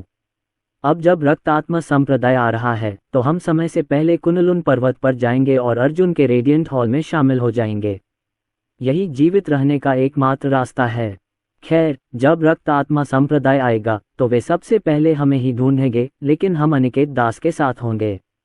अनिकेत दास और बाकी लोग भी रक्त आत्मा संप्रदाय के निशाने पर आ जाएंगे, इसलिए अर्जुन हमें हर हाल में बचाएगा। अर्ध दिव्य क्षेत्र के विशेषज्ञों में से एक ने आह भरी। चूंकि यही स्थिति है, इसलिए अब हमें अर्जुन पर ही निर्भर रहना होगा क्योंकि हम स्थिति को नियंत्रित नहीं कर सकते। तो जल्दी करो और उससे संपर्क करो। एक घायल बुजुर्ग ने कहा, हम अपने सभी शिष्यों को जो दाओ युआन क्षेत्र और उससे ऊपर पहुंच गए हैं, कुनलुन पर्वत पर जाने की सूचना देने के लिए शिष्यों को भेजेंगे। वहां पहुंचकर हम अनिकेत दास से संपर्क करेंगे और अर्जुन के लौटने का इंतजार करेंगे। ठीक है, कोई बात नहीं। सभी गुटों ने अपनी सहमति व्यक्त की और शीघ्रता से अपने शिष्यों के लिए कुनलुन पर्वत में प्रवेश की व्यवस्था की। फिर मुकुल चंद्र और हर्ष राव के साथ वे वहां एकत्रित हुए। तभी स्टार स्वॉर्ड संप्रदाय के पूर्वज ने एक टोकन निकाला और उसमें अपनी आध्यात्मिक ऊर्जा प्रवाहित की। टोकन में रोशनी चमक उठी और एक आकृति उभरी। यह अर्जुन का प्रेत था। ये टोकन विमानों के बीच संचार के लिए इस्तेमाल किया जाने वाला एक संचार टोकन था, जिसे अर्जुन ने विजय मिश्रा से लूटा था। विजय मिश्र ने इस टोकन का इस्तेमाल रक्त तलवार संप्रदाय के पूर्वज से संपर्क करने के लिए किया था। उनके पास कुल 2 टोकन थे। अर्जुन ने एक अपने पास रख लिया और दूसरा सितारा तलवार संप्रदाय के पूर्वज को दे दिया, जिसका मित्र राष्ट्रों के नेताओं में साधना स्तर सबसे ऊंचा था। लिंगवू महाद्वीप के उत्तरी क्षेत्र में अर्जुन को ईशा और रोशनी का पता चल गया था। उसने फेई हुआ और प्याओजू को महल में फेंक दिया और उनकी उपेक्षा की। जैसे ही वह मोलन रेगिस्तान से बाहर निकला, उसे टोकन की प्रतिक्रिया का आभास हुआ। जैसे ही उसने टोकन निकाला, एक हरी रोशनी उसके चारों ओर फैल गई और उसका प्रेत स्टार स्वॉर्ड संप्रदाय के पूर्वज और अन्य लोगों के सामने प्रकट हो गया। उसने भीड़ पर नजर दौड़ाई और पाया कि सभी लोग बेहद गंभीर लग रहे थे।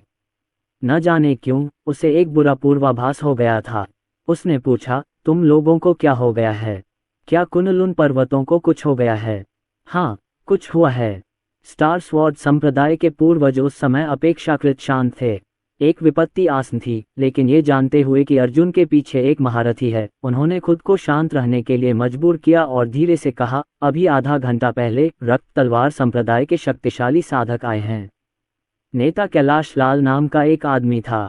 वह 9वें स्तर का अर्ध दिव्य क्षेत्र विशेषज्ञ था और वह अपने साथ अर्ध दिव्य क्षेत्र विशेषज्ञों का एक समूह लाया था।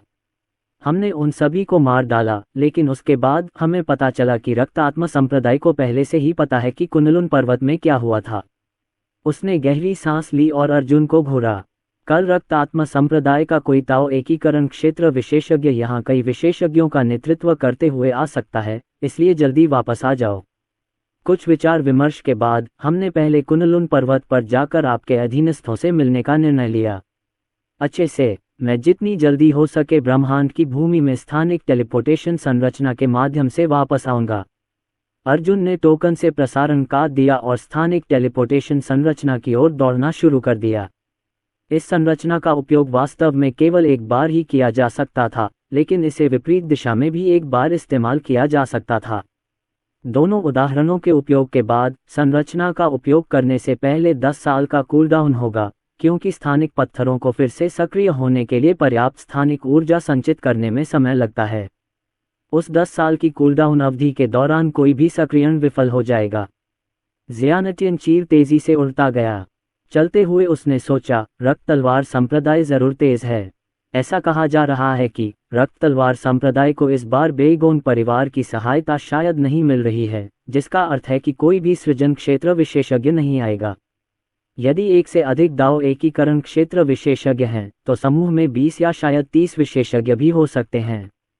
गुरुजनों, क्या कुनलुन पर्वतों पर अभी भी ऐसी कोई संरचना है जिसका उपयोग इस परिमाण की किसी चीज से निपटने के लिए किया जा सके? हाँ, नी बैजियन ने बहुत देर तक सोचा और फिर कहा, कुनलुन पर्वतों की एक शानदार संरचना प्राचीन काल से चली आ रही है। हालांकि इसे हजारों सालों से छोड़ दिया गया है। प्राचीन युद्ध के दौरान हमने इसका इस्तेमाल नहीं किया क्योंकि युद्ध का मैदान कुनलुन पर्वतों में नहीं था। जहां तक प्राचीन युद्ध के बाद की बात है, तो उस संरचना को सक्रिय करने के लिए पर्याप्त विशेषज्ञ नहीं थे, लेकिन अब संभवतः पर्याप्त संख्या में विशेषज्ञ मौजूद हैं। अर्जुन स्तब्ध रह गया, लेकिन अधिक स्पष्टीकरण की प्रतीक्षा करने लगा। मकबरा मास्टर, उस संरचना को सक्रिय करने के लिए 30 अर्ध दिव्य क्षेत्र विशेषज्ञों की आवश्यकता है।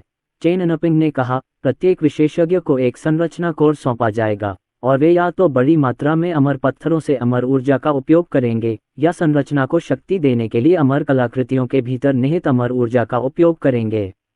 जब विजय मिश्रा आए थे तब इतने सारे अर्ध दिव्य विशेषज्ञों या पर्याप्त अमर कलाकृतियों को इकट्ठा करना संभव नहीं था, लेकिन अब आप ऐसा कर सकते हैं। इस संरचना को ब्रह्मांड स्वर्गीय ड्रैगन संरचना कहा जाता है। ये ब्रह्मांड सूर्य, चंद्रमा, तारों और पृथ्वी की स्थिति पर आधारित है और इसे सक्रिय करने के लिए 30 अर्ध दिव्य क्षेत्र विशेषज्ञों की आवश्यकता होती है। जब तक आपके पास पर्याप्त अमर पत्थर और अमर कलाकृतियां हैं, तब तक आप आदिम अराजकता क्षेत्र विशेषज्ञों का सामना कर पाएंगे। चेन अनपिंग ने फिर कहा, क्या आपके पास बड़ी संख्या में अमर कलाकृतियां नहीं हैं? उन्हें लेकर जल्दी से लौटिए और रातों रात जितने भी 9वें स्तर के सर्वोच्च सम्राट क्षेत्र के विशेषज्ञ हों, उन्हें भेद दीजिए। हालांकि भेदने के बाद भी उनकी साधना की नींव अस्थिर रहेगी, लेकिन जब संरचना द्वारा उन्हें बढ़ाया जाएगा तो वे और भी अधिक शक्ति प्रदान करेंगे और आपको एक अविश्वसनीय शक्ति बना देंगे। और पीछे छोड़ी गई दिव्य राजा लोक की कठपुतली वांग गांतियन को भी मत भूलना। पर्याप्त उच्च श्रेणी के अमर रत्नों के साथ यह अपनी असली ताकत दिखा सकेगी। आपको स्पिरिट सिटी के संप्रदायों से पर्याप्त मात्रा में अमर पत्थर प्राप्त करने में सक्षम होना चाहिए। बाकी के लिए अपना सर्वश्रेष्ठ प्रयास करो। हम तीनों भी बाहर आकर लड़ सकते हैं, लेकिन हम में से दो ने अभी अभी अपनी ताकत खर्च की है, इसलिए ज्यादा ऊर्जा नहीं बची है। अगर हम लड़ेंगे तो हमारी दिव्य आत्माएं जरूर नष्ट हो जाएंगी। अंत में हम बस अपना सर्वश्रेष्ठ प्रदर्शन कर सकते हैं और देख सकते हैं कि भाग्य हमारे लिए क्या लेकर आता है। मैं कुनलुन पर्वत पर हार नहीं मानूंगा। अर्जुन तेजी से आगे बढ़ रहा था और जंगल के ऊपर से गुजरने ही वाला था। मैंने कहा था कि मैं कुनलुन पर्वत के लोगों का नेतृत्व रक्त आत्मा संप्रदाय के विरुद्ध लड़ने के लिए करूंगा, इसलिए मैं उन्हें किसी भी हाल में मझधार में नहीं छोड़ सकता। इसके अलावा मैं पिछले कुछ समय से रक्त तलवार संप्रदाय के उन कमीनों को मारने के लिए बेचैन हूं। अर्जुन कुनलुन पर्वत की ओर तेजी से बढ़ रहा था। कुनलुन पर्वतों में रेडिएंट हॉल के संरक्षकों और बुजुर्गों ने मित्र देशों की सेना के सदस्यों के आगमन का पता लगा लिया और इसकी सूचना अनिकेत दास को दी। हॉल के अंदर अनिकेत दास खड़े हुए और नीचे विभिन्न मंडप स्वामियों पर अपनी नजर घुमाई। ये सारी ताकतें कुनलुन पर्वत की ओर क्यों दौड़ रही हैं? क्या कुनलुन पर्वतों में कोई स्वर्ग विरोधी खजाना उभरा है? पवेलियन मास्टर संदीप त्रिवेदी, आपको क्या रिपोर्ट देनी है? क्या स्थिति है? संदीप त्रिवेदी धीरे से उठ खड़ा हुआ। 8वीं कक्षा की अमर कलाकृति प्राप्त करने के बाद वह अर्ध दिव्य क्षेत्र के 6ठे स्तर पर पहुंच गया था। उन्होंने मुट्ठियां भींचते हुए कहा, लगता है स्पिरिट सिटी के पास कुछ ताकतों ने हॉल मास्टर अर्जुन के साथ गठबंधन कर लिया है। हालांकि उन पर रक्त आत्मा संप्रदाय ने हमला कर दिया था और उनके पास कुनलुन पर्वतों की ओर पीछे हटने के अलावा कोई विकल्प नहीं था। वर्तमान समूह जो कुनलुन पर्वत में प्रवेश कर चुका है, वह केवल अग्रिम पंक्ति का समूह है, जिसमें केवल 7 या 8 अर्ध दिव्य क्षेत्र विशेषज्ञ, साथ ही 8 प्रमुख बलों के शिष्य और अन्य सदस्य शामिल हैं। उन्होंने कहा कि 8 सेनाओं के नेता अभी भी हॉल मास्टर के साथ संवाद कर रहे हैं। संदीप त्रिवेदी द्वारा अपनी रिपोर्ट प्रस्तुत करने के बाद उनकी रीढ़ में एक ठंडी सी सिहरन दौड़ गई। सौभाग्य से हॉल मास्टर ने रेडिएंट हॉल की ताकत बढ़ा दी थी, अन्यथा इन 8 सहयोगी सेनाओं का केवल अग्रदल ही कुनलुन पर्वतों को नष्ट कर सकता था। उन्होंने कभी उम्मीद नहीं की थी कि स्पिरिट सिटी के पास इतने सारे विशेषज्ञ होंगे। सौभाग्यवश ये लोग मित्र थे, शत्रु नहीं। उनके नेता कब आएंगे? रक्त आत्मा संप्रदाय के लोगों के लिए अनिकेत दास को संदेह हुआ। उनके हाथ में जो ट्रांसमिशन टोकन था वह हॉल मास्टर से संपर्क करने के लिए पर्याप्त शक्तिशाली नहीं था, जिसका मतलब था कि अर्जुन कुनलुन पर्वत, हुआक्सिया या स्पिरिट सिटी में नहीं था।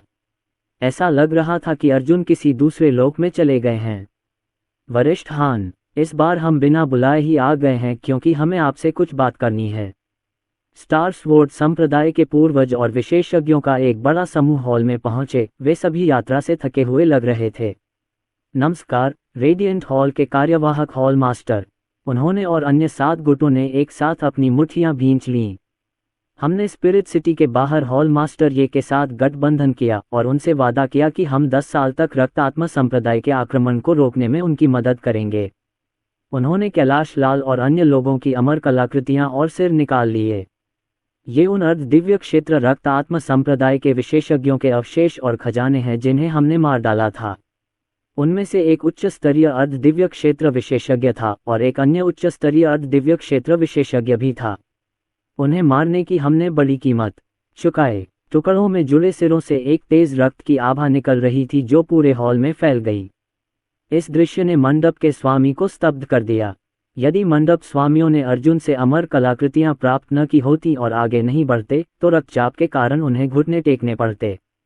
अनिकेत दास, संदीप त्रिवेदी, वैद्य त्रिवेदी, जो कि मजबूत विशेषज्ञ थे, बेहतर स्थिति में थे, हालांकि फिर भी हैरान थे। उन्होंने 8 प्रमुख सेनाओं के लोगों को देखा और समझ नहीं पा रहे थे कि क्या करें।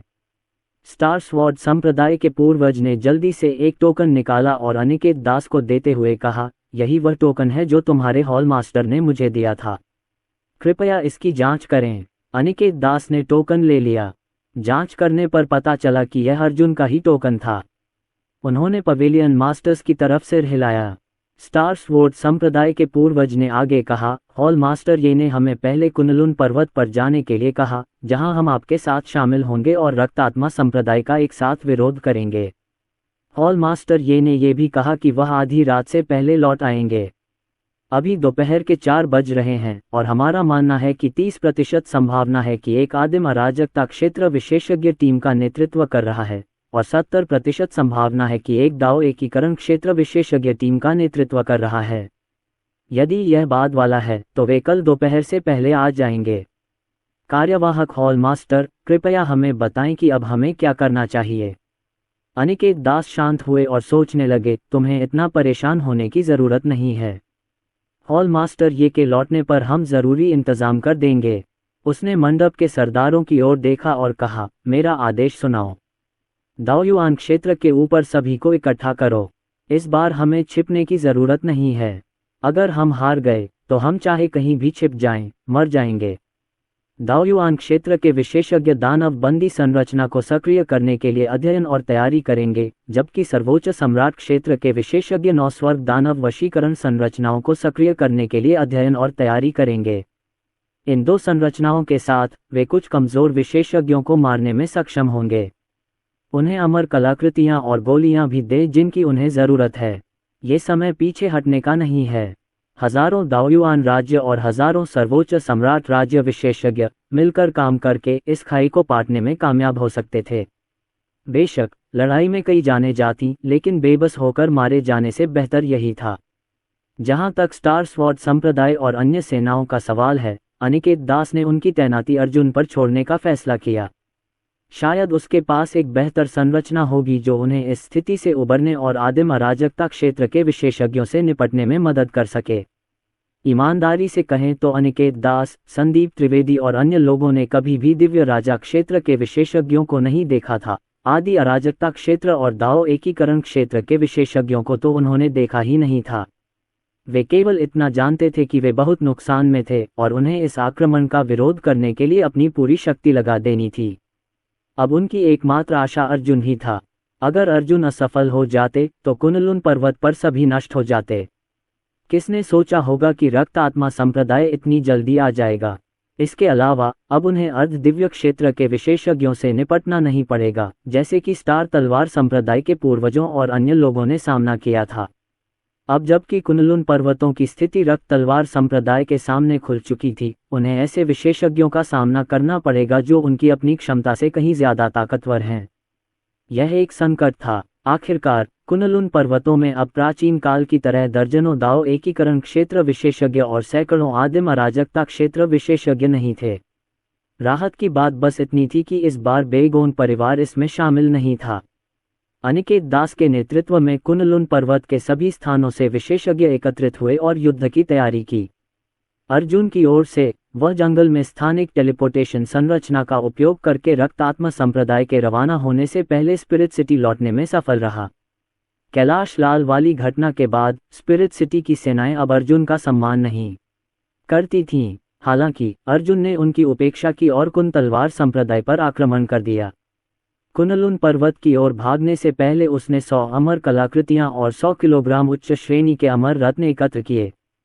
कुन तलवार संप्रदाय के पूर्वज ने गंभीर युद्ध नहीं किया, क्योंकि उन्हें लगा कि रक्त आत्मा संप्रदाय के आते ही अर्जुन की मृत्यु हो जाएगी। अब अर्जुन से प्राणांतक युद्ध करने की कोई आवश्यकता नहीं थी, क्योंकि इससे कुन तलवार संप्रदाय का ही नाश हो जाएगा। जब अर्जुन स्पिरिट सिटी के बाहर पहुंचे तो उन्हें ये देखकर आश्चर्य हुआ कि स्पिरिट सिटी के पास उनके साथ गठबंधन करने वाली सभी सेनाएं पहले ही कुनलुन पर्वत में प्रवेश कर चुकी थीं। वे निश्चित रूप से तेजी से आगे बढ़े। जब वह कुनलुन पर्वत पर पहुंचा तो शाम के 7 बज चुके थे और राक्षसी जानवरों, राक्षसी पौधों और साधकों की सेना पहले से ही रेडियंट हॉल के बाहर एकत्र हो चुकी थी। राजवीर राणा और मीरा त्रिवेदी की निगरानी में उन्होंने प्राचीन संरचनाओं का अभ्यास तुरंत शुरू कर दिया।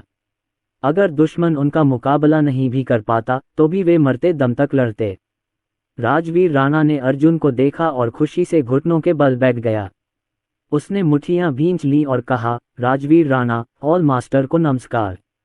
नमस्कार, हॉल मास्टर। हजारों विशेषज्ञ एक साथ घुटनों के बल बैठ गए। उनकी आंखें लड़ाई की भावना से भरी हुई थीं।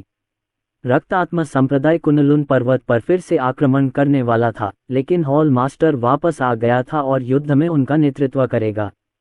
उन्हें फिर से अपमान और बेइज्जती नहीं झेलनी पड़ेगी। भले ही वे आखिरी सैनिक तक लड़ें, वे कभी आत्मसमर्पण नहीं करेंगे। सभी एक ही बात जानते थे। रक्तात्मा संप्रदाय की प्रवृत्ति को देखते हुए चाहे कुनलुन पर्वत आत्मसमर्पण कर दें या अंत तक लड़ें, यह उनके लिए एक आपदा ही होगी। कम से कम अगर वे जीत गए तो वे पिछले 3000 सालों के अपमान को धो सकते थे। अगर वे हार गए तो वे एक साथ मर जाएंगे। नमस्कार, हॉल मास्टर। अनिकेत दास, राजवीर राणा, संदीप त्रिवेदी, हान शुआंग और 30 से अधिक मंडप मास्टर और उप मंडप मास्टर एक ही समय में उड़ान भर गए। वे आधे घुटनों के बल बैठ गए और अर्जुन की ओर मुट्ठियां भींच लीं। इस समय अर्जुन उनकी रीढ़ की हड्डी थे। उठना, कुनलुन पर्वत के लोगों, कल की लड़ाई के लिए आज रात ही तैयार हो जाओ और अपनी सर्वोत्तम स्थिति में आ जाओ। तभी अर्जुन इमारत में चला गया। उसके पीछे से जयकारे की आवाजें आईं। एक कमरे के अंदर स्टार स्वॉर्ड संप्रदाय के पूर्वज और सेना के अन्य नेता सभी मौजूद थे। उन्होंने जो कुछ हुआ उसके लिए अर्जुन को दोष नहीं दिया। आखिरकार वे रक्तात्मा संप्रदाय के विशेषज्ञों को पहले ही मार चुके थे, इसलिए अगर उन्होंने अर्जुन को भी नाराज किया तो अर्जुन शायद रक्तात्मा संप्रदाय के आने से पहले ही उनका नाश कर देते। कुनलुन पर्वतों में अब दर्जनों अर्धदिव्य क्षेत्र विशेषज्ञ थे और अब उनकी तुलना पिछले 10 सालों के कुनलुन पर्वतों से नहीं की जा सकती थी। अब उनके पास असली ताकत थी। बाढ़ का अजगर हर्षराव भी आ पहुंचा। उसने घुटने टेक कर कहा, गुरु, मैं आपके साथ जीने और मरने को तैयार हूं। खैर, इसे अर्जुन ने सील कर दिया था, तो अगर अर्जुन मर गया तो ये भी मर जाएगा। कम से कम अगर यह मर गया तो इस स्वर्ग विरोधी युद्ध में सम्मान के साथ मरेगा। अर्जुन ने हल्के से सिर हिलाया। मुकुल चंद्र की तरफ देखकर मुस्कुराया। तुम भी यहीं हो। हालांकि मैंने बदला ले लिया है, फिर भी मेरी साधना का स्तर अब और नहीं बढ़ सकता। फिर भी मैं तुम्हारे साथ लड़ूंगा। मौत का इंतजार करने के बजाय क्यों न जोरदार तरीके से बाहर निकल जाऊं। चाहे मैं जिंदा रहूं या मर जाऊं, इसे तुमने मेरे लिए जो किया है उसका बदला माना जा सकता है। उसने अर्जुन को घूरते हुए मन ही मन सोचा, जरूर इसके पास कोई बैकअप प्लान होगा। अगर यह नहीं मरा तो भविष्य में यह जरूर एक सच्चा अधिपति बनेगा। शायद भविष्य में यह मुझे ठीक होने में मदद कर सके। हॉल मास्टर, आप इस लड़ाई को कैसे लड़ने की योजना बना रहे हैं? हमारी सेनाओं ने आपके साथ जीने और मरने का फैसला किया है। हमारी सेनाओं के सभी 47 अर्धदिव्य क्षेत्र विशेषज्ञ आपकी आज्ञा में हैं, स्टार तलवार संप्रदाय के पूर्वज ने कहा।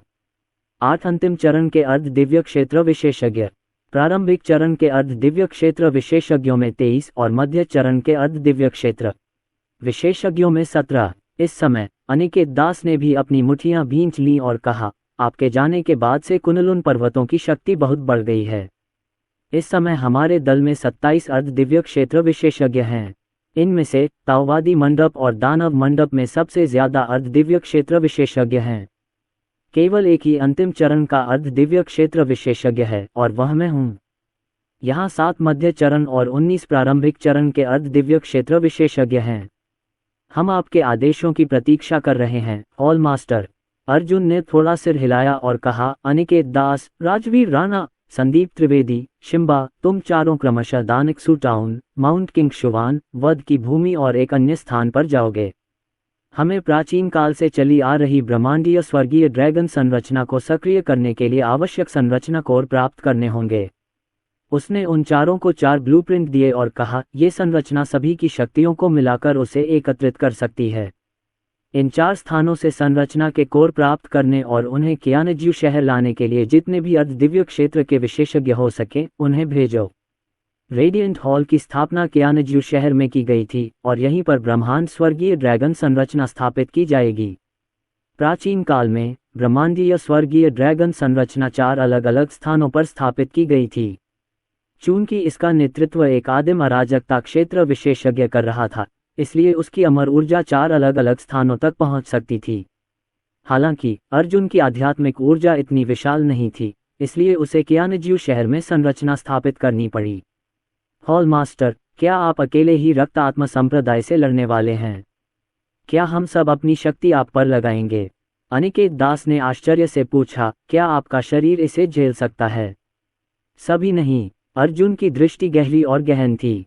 उसने 8 सेनाओं के लोगों की ओर देखा और कहा, केवल अर्धदिव्य क्षेत्र के विशेषज्ञ ही इस दल का हिस्सा हो सकते हैं। बाकी लोगों को इसमें भाग लेने की अनुमति नहीं है। क्या केवल अर्धदिव्य क्षेत्र विशेषज्ञ ही मदद कर सकते हैं? हॉल मास्टर, मैंने पहले ही सर्वोच्च सम्राट क्षेत्र विशेषज्ञों और दाओ युआन क्षेत्र विशेषज्ञों के लिए 2 विशाल दल बनाने की व्यवस्था कर दी है। अगर वे पूरी ताकत लगा दें तो वे 2 दिव्य राजा क्षेत्र विशेषज्ञों को रोक पाने में सक्षम हो जाएंगे। इसकी कोई ज़रूरत नहीं है। 2 दिव्य राजा क्षेत्र विशेषज्ञों के बदले में कुनलुन पर्वतों में सभी दाओयुआन क्षेत्र और सर्वोच्च सम्राट क्षेत्र साधकों को खोना उचित नहीं है। इसके अलावा रक्त आत्मा संप्रदाय के दिव्य राजा क्षेत्र विशेषज्ञ संभवतः अंतिम चरण के होंगे और उनके पास दिव्य राजा श्रेणी की कलाकृतियां होंगी। इन 2 संरचनाओं के साथ भी जीत की संभावना कम है। अर्जुन ने गहरी सांस ली और धीरे से कहा, इसलिए इसमें कोई संदेह नहीं है कि दाओयुआन क्षेत्र के साधक इस युद्ध में भाग नहीं ले सकते। जरूरत पड़ने पर सर्वोच्च सम्राट क्षेत्र के विशेषज्ञ सेना बना सकते हैं, लेकिन इसका उपयोग दाओयुआन क्षेत्र के साधकों और बाकी लोगों की रक्षा के लिए कर सकते हैं। यह एक ऐसी लड़ाई है जिसमें केवल अर्धदिव्य क्षेत्र के विशेषज्ञ ही भाग लेने के योग्य हैं। उसने सब पर नजर डाली और फिर कुछ अमर कलाकृतियां और गोलियां दीं। जितने भी 9वें स्तर के सर्वोच्च सम्राट क्षेत्र के विशेषज्ञ हों, उन्हें रातों रात घुसपैठ करने के लिए तैयार करो। मैं उनकी मदद करूंगा। हालांकि सफलताओं के बाद उनकी साधना की नींव पूरी तरह से स्थिर नहीं होगी, फिर भी वे संरचना की मजबूती में योगदान करने में सक्षम होंगे। उनकी और आपकी मदद से मैं रक्त आत्मा संप्रदाय से निपटूंगा। रक्त आत्मा संप्रदाय, तो क्या हुआ अगर उन्होंने दाओ एकीकरण क्षेत्र या आदिम अराजकता क्षेत्र के विशेषज्ञों को भेजा? यहाँ तक कि अगर उसे अंत तक लड़ना पड़े और संसार कब्रिस्तान में सभी प्राचीन शक्तिशाली विशेषज्ञों को बुलाना पड़े और अपने सभी रक्तसार को समाप्त करना पड़े, तो वह उन सभी को मार देगा। समझ गया हॉल मास्टर। हम अब ब्रह्मांड के स्वर्गीय ड्रैगन संरचना को आगे बढ़ाना शुरू करेंगे। अनिकेत दास ने व्यक्तिगत रूप से अन्य नियुक्त विशेषज्ञों को बाहर ले गए। अर्जुन ने स्टार स्वॉर्ड संप्रदाय के पूर्वज और अन्य लोगों की ओर देखा। सब लोग अपना सर्वश्रेष्ठ प्रदर्शन करो। सेना में प्रवेश करने के बाद अपनी सारी शक्ति मुझ पर केंद्रित करो। समय आने पर मैं रक्त आत्मा संप्रदाय के विरुद्ध युद्ध करूंगा। चिंता मत करो, मैं तुम्हारे लोगों को युद्ध में नहीं मरने दूंगा, न ही मैं अपने लोगों को युद्ध में मरने दूंगा। अगर हम जीवित रहना चाहते हैं तो हमें रक्त आत्मा संप्रदाय के विशेषज्ञों को मारना होगा। अच्छा, चूंकि हॉल मास्टर ये इतने दृढ़ हैं, तो हम साथ जिएंगे और साथ मरेंगे। 100 तलवार संप्रदाय के एक बुजुर्ग ने ये कहते हुए अपनी मुट्ठियां भींच लीं। एक अन्य सेना का नेता मुस्कुराया। लगभग 10,000 साल हो गए हैं और हमारे लिए अपनी साधना के स्तर को और आगे बढ़ाना मुश्किल हो रहा है। हम एक उच्च स्तरीय युद्ध भूमि में प्रवेश करने और अपनी साधना में सुधार करने के लिए तरस रहे हैं। हमारे और शत्रु के बीच शक्ति में बहुत बड़ा अंतर है, फिर भी मुझे आपकी आंखों में कोई डर नहीं दिख रहा है। ऐसी स्थिति में हमें किस बात का डर है? अगर मैं युद्ध में मर भी जाऊं तो वीरतापूर्वक मरूंगा। मैं कभी गुलाम नहीं बनूंगा। कुनलुन पर्वत अंततः एकीकृत हो गए। कुनलुन पर्वत पर अर्जुन के नेतृत्व में यह अभी भी अनिश्चित था कि कौन विजयी होगा। इसके अलावा अगर हॉल मास्टर ये के गुरु कोई चाल चलें तो उनकी जीत की संभावना बहुत ज्यादा थी।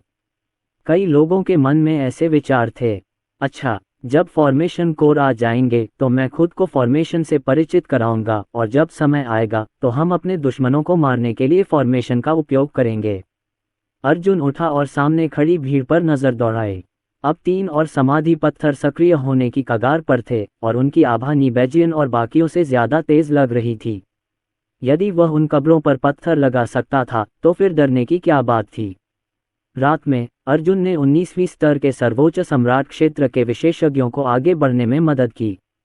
वे सभी अर्ध दिव्य क्षेत्र विशेषज्ञों के पास पहुंचे। पिछले 3000 वर्षों में कुनलुन पर्वतों ने कई उच्च स्तरीय सर्वोच्च सम्राट क्षेत्र विशेषज्ञों को एकत्रित किया था, लेकिन वे अमर कलाकृतियों के बिना आगे नहीं बढ़ सकते थे।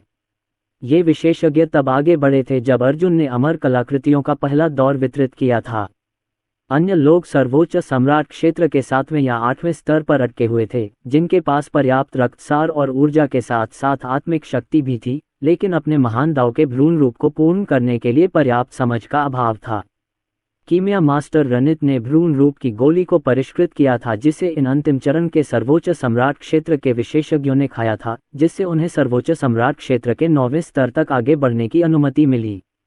अब अर्जुन की सहायता से वे अर्ध दिव्य क्षेत्र में पहुंच गए। ब्रह्मांड के स्वर्गीय ड्रैगन संरचना के कोर अभी तक नहीं पहुंचे थे, इसलिए अर्जुन ने एक छोटी सी बर्फीली जैद तलवार निकाली जो उसे पूज्य अमर विद्या लक्ष्मी के महल से मिली थी। वह समझ नहीं पा रहा था कि वह क्या है, इसलिए उसने उसमें आत्मिक शक्ति की एक डोरी डाल दी। जल्द ही वह छोटी बर्फीली जैद तलवार टूट गई और संसार कब्रिस्तान में एक भयंकर गड़गड़ाहट गूंज उठी। क्या ये वास्तव में संसार कब्रिस्तान से संबंधित है? एक कब्र का पत्थर टूटा और बर्फीले नीले रंग के वस्त्र पहने एक आदमी प्रकट हुआ। उस आदमी की पीठ पर तलवार लटक रही थी और सिर पर सफेद बाल थे। इसके बावजूद वह एक नौजवान सा लग रहा था। उसके होठों पर एक हल्की सी मुस्कान थी। उसकी नज़र संसार के कब्रिस्तान से होते हुए नीबेजियन और अर्जुन पर पड़ी। उसने पूछा, तुम कौन हो?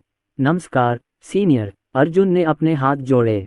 उसी समय अर्जुन ने चेन अनपिंग से फुसफुसा कर पूछा, क्या वह भी आपकी तरह कुनलुन पर्वत से है? गुरुदेव, नहीं।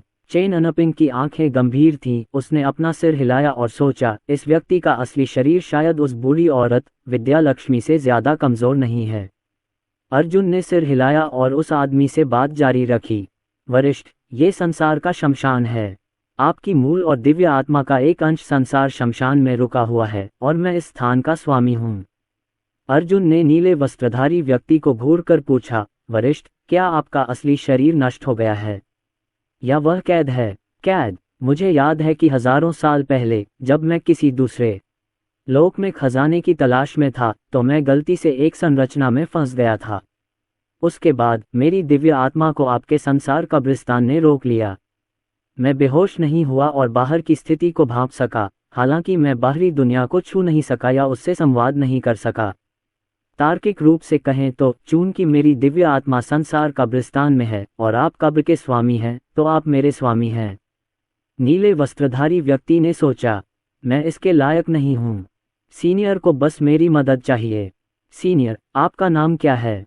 अर्जुन ने मुस्कुराते हुए पूछा, क्या आप लिंगवू महाद्वीप से हैं? मैं सचमुच लिंगवू महाद्वीप से हूँ। नीले वस्त्रधारी व्यक्ति ने एक लंबी सांस ली और कहा, मेरा नाम आदरणीय अमर हिम तलवार है। मेरा असली शरीर लिंगवू महाद्वीप के उत्तरी क्षेत्र में कहीं है और मेरा असली नाम लेंजुएयुए है। आदरणीय अमर बर्फ तलवार, आप 50,000 साल पहले असंख्य तलवार महल की सबसे युवा तलवार अमर हैं।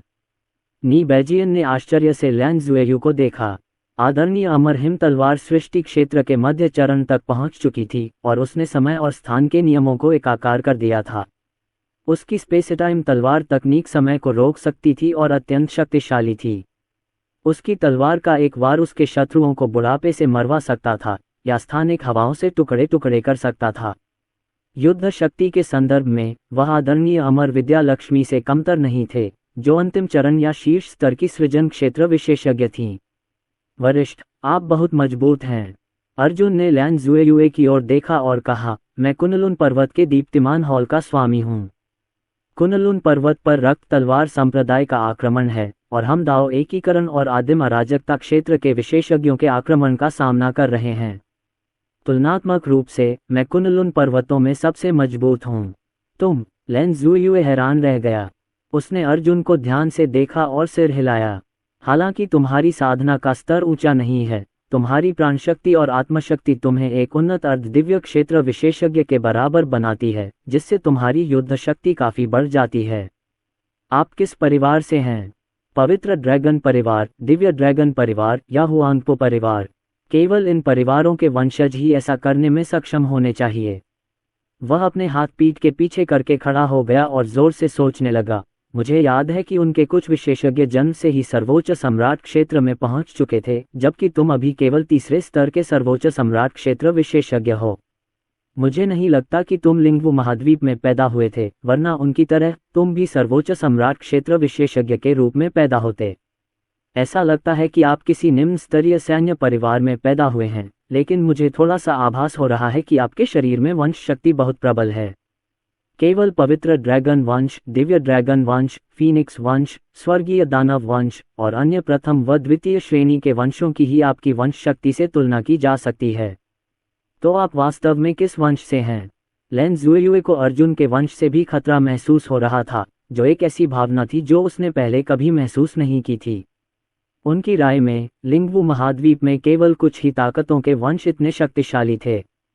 कुनलुन पर्वत निम्न स्तर पर था, जिसमें आध्यात्मिक ऊर्जा का अभाव था, इसलिए अर्जुन जैसे किसी व्यक्ति का वहां से उभरना असंभव था। लिंगवू महाद्वीप के विशेषज्ञों को मुख्य रूप से उनकी रक्त रेखाओं के आधार पर पहचाना जाता था, जो ऊपरी, मध्यम और निम्न श्रेणी की होती थीं, तथा प्रत्येक में 3 रेटिंग होती थीं। सामान्यतः मध्यम श्रेणी के वंश वाले लोग औषधियों का सेवन करके और थोड़े समय तक साधना करके तुरंत सर्वोच्च सम्राट लोग पहुंच सकते थे। यदि उनके माता पिता प्रतिभाशाली और शक्तिशाली थे, तो उनके सर्वोच्च सम्राट लोग के विशेषज्ञ के रूप में जन्म लेने की संभावना थी। निम्न श्रेणी के वंश वाले लोग भी शीघ्र ही दाओयुआन लोग पहुंच जाते और कुछ साधना के बाद उसे पार कर जाते। जहां तक उच्च श्रेणी के वंश के स्वामियों की बात है, वे सच्चे प्रतिभाशाली थे। वे जन्म लेते ही एक ऐसी घटना को जन्म दे सकते थे जिससे वे सर्वोच्च सम्राट क्षेत्र के 9वें स्तर तक पहुंच सकते थे। हालांकि अगर उन्हें जन्म के समय आध्यात्मिक ऊर्जा का पोषण नहीं मिला होता, तो वे इस स्तर तक नहीं पहुंच पाते, जैसा कि मीरा त्रिवेदी के मामले में हुआ। उनकी वंश श्रेणी उच्च थी, लेकिन वे एक निम्न स्तरीय मार्शल प्लेन में फंसी हुई थी जिसमें आध्यात्मिक ऊर्जा का अभाव था। हालांकि एक बार जब वह सही साधना तकनीक सीख लेगी, तो वह अपने स्तर से ऊपर लड़ने में सक्षम हो जाएगी। मीरा त्रिवेदी जैसे किसी व्यक्ति के लिए, यदि वह सर्वोच्च सम्राट क्षेत्र में रक्त आत्म संप्रदाय की साधना तकनीक में निपुणता प्राप्त कर लेती है, तो वह प्रारंभिक स्तर के अर्ध दिव्य क्षेत्र विशेषज्ञ के साथ सीधी टक्कर ले सकेगी। इसीलिए पूज्य अमर हिम तलवार ने पूछा था कि अर्जुन लिंगवू महाद्वीप में किस परिवार से है। हालांकि उन्हें एक अलग ही जवाब मिलने वाला था। अर्जुन ने एक कदम आगे बढ़कर गंभीरता से कहा, मैं लिंगवू महाद्वीप से नहीं हूँ। जहाँ तक मेरी रक्त रेखा का प्रश्न है, मुझे इसकी सटीक उत्पत्ति का पता नहीं है, लेकिन आप इसे पुनर्जन्म रक्त रेखा कह सकते हैं। पुनर्जन्म, ये शब्द सुनकर लेन ज़ुयु, जो इस पूरे समय शांत थी, पहली बार डर प्रदर्शित किया। दुनिया में अनगिनत रक्तवंश हैं, और उनमें से एक वास्तव में पुनर्जन्म रक्तवंश था। हालांकि पुनर्जन्म रक्तरेखा केवल एक किंवदंती थी। इसके बावजूद इस बच्चे ने वास्तव में ऐसा कहा। क्या वह झूठ बोल रहा था? हालांकि दोबारा सोचने पर पता चला कि उसके सामने खड़ा युवक संसार कब्रिस्तान का स्वामी था। ये युवक संभवतः अपने वंश की उत्पत्ति के बारे में भी नहीं जानता था, और इसीलिए उसने इसे पुनर्जन्म वंश कहा था। फिर भी इस युवक का वंश प्रथम पीढ़ी का वंश हो सकता है। लेन ज़ुयुए ने हल्के से सिर हिलाया।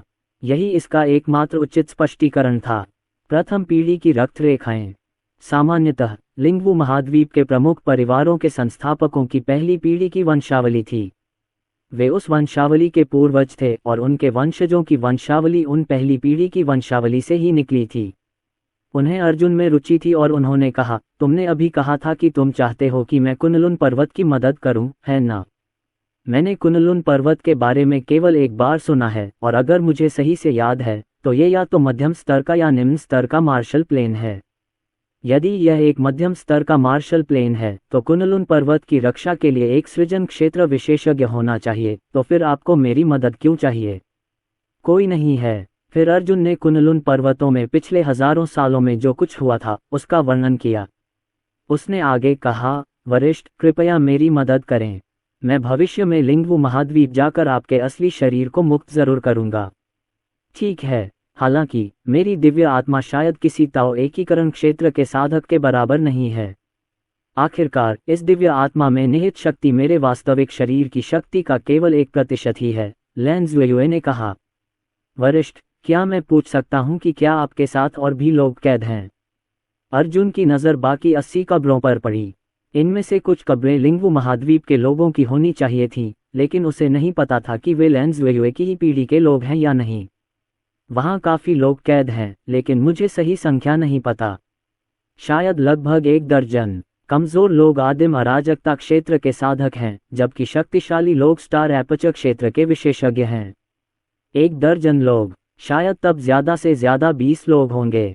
ऐसा प्रतीत होता है कि वहाँ कम से कम 50 कब्रें थीं जो अन्य ग्रहों और स्थानों से आए लोगों की थीं। ये लोग किसके जाल में फंसे थे? रक्त आत्मा संप्रदाय भी, या अन्य ताकतें? अर्जुन ने इस पर ज्यादा विचार नहीं किया। उसने अपनी मुट्ठियां भींच लीं और कहा, मैं कल रक्त तलवार संप्रदाय के विशेषज्ञों से लड़ने के लिए ब्रह्मांडीय स्वर्गीय ड्रैगन संरचना का उपयोग करूंगा। मैं सबकी शक्ति एकत्रित करूंगा और उसका उपयोग युद्ध में करूंगा। हालांकि अगर मैं इन विशेषज्ञों का मुकाबला नहीं कर पाता, तो मैं विनम्रतापूर्वक अनुरोध करता हूं कि वरिष्ठ और मेरे तीनों गुरु युद्ध में शामिल हों। उसके बाद अर्जुन की चेतना संसार कब्रिस्तान से निकल गई। बाहरी दुनिया में उसने ब्रह्मांड के स्वर्गीय ड्रैगन संरचना के कोड देखे, जिन्हें अनिकेत दास और अन्य लोग वापस लाए थे। ये संरचना प्राचीन हरे रक्त पत्थरों से बनी थी और एक पत्थर के ड्रैगन जैसी दिखती थी, जिसकी पीठ पर पंख और शरीर पर 4 अंग थे। यह विशाल और कुछ अजीब लग रहा था। उठना, तितर बितर हो जाओ। अर्जुन ने अपनी प्राणशक्ति से ब्रह्मांडीय स्वर्गीय ड्रैगन संरचना को गतिमान किया और पत्थर का ड्रैगन हवा में तैरने लगा। उसके शरीर पर दरारें पड़ गईं, जिससे प्रकाश की किरणें निकलने लगीं। फिर वह तेजी से 8 टुकड़ों में बढ़ गया, 4 अंग, 1 सिर, 2 पंख और 1 धड़, और 8 त्रिग्राम संरचना के आकार के अनुसार कियानिज्यू में 8 स्थानों पर उतरा। बैंग बैंग, 8 टुकड़े गिरे और तेजी से जमीन में धंस गए, फिर भी प्रकाश की किरणें उत्सर्जित करते रहे।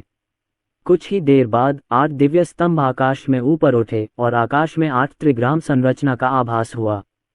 फिर दिव्य स्तंभ आसपास की ड्रैगन शिराओं और पर्वत श्रृंखलाओं से जुड़ गए, उनकी शक्ति उधार लेकर उसे 8 त्रिग्राम संरचना में विलीन कर दिया, जिससे उसे और भी अधिक शक्ति प्राप्त हुई। अर्जुन उछलकर 8 त्रिग्राम संरचना के नीचे जमीन पर उतरा। उसने अपनी बाहें हिलाईं और संरचना के चारों ओर आध्यात्मिक ऊर्जा के अनंत प्रवाह को महसूस किया। भले ही संरचना के मूल में शक्ति प्रवाहित करने वाले कोई अर्धदिव्य क्षेत्र विशेषज्ञ न हो, फिर भी संरचना आसपास की आध्यात्मिक ऊर्जा को अवशोषित करके अपने धारक, यानी उसे शक्तिशाली बना सकती थी। यहाँ तक कि खाली संरचना भी मेरी ताकत को 50% तक बढ़ा देती है। यदि 90 अर्धदिव्य क्षेत्र विशेषज्ञ गठन में प्रवेश करते हैं और अपनी शक्ति मुझे देते हैं, तो मेरी युद्ध शक्ति कई गुना बढ़ जाएगी। अर्जुन चिल्लाया, सभी अर्धदिव्य क्षेत्र के विशेषज्ञों, यहाँ आओ। तुम में से कुछ लोग बीच में होंगे, जबकि बाकी 8 दिशाओं में समान रूप से फैले होंगे। हाँ, हॉल मास्टर, जैसी आपकी आज्ञा, हॉल मास्टर। रेडिएंट हॉल के अर्धदिव्य क्षेत्र विशेषज्ञ और सहयोगी सेनाएं संरचना में शामिल हो गईं। ये संरचना का प्रारंभिक परीक्षण है। 8 ट्रिगर्स, कियान, कान, जेन, जून, ली, कुन, डुई। 8 दिशाएं, प्रत्येक दिशा में 9 लोग। चलो अब इस संरचना का परीक्षण करते हैं। अर्जुन की दृष्टि गंभीर थी और उसने आदेश दिया, शत्रु 3 दिशाओं से आ रहे हैं।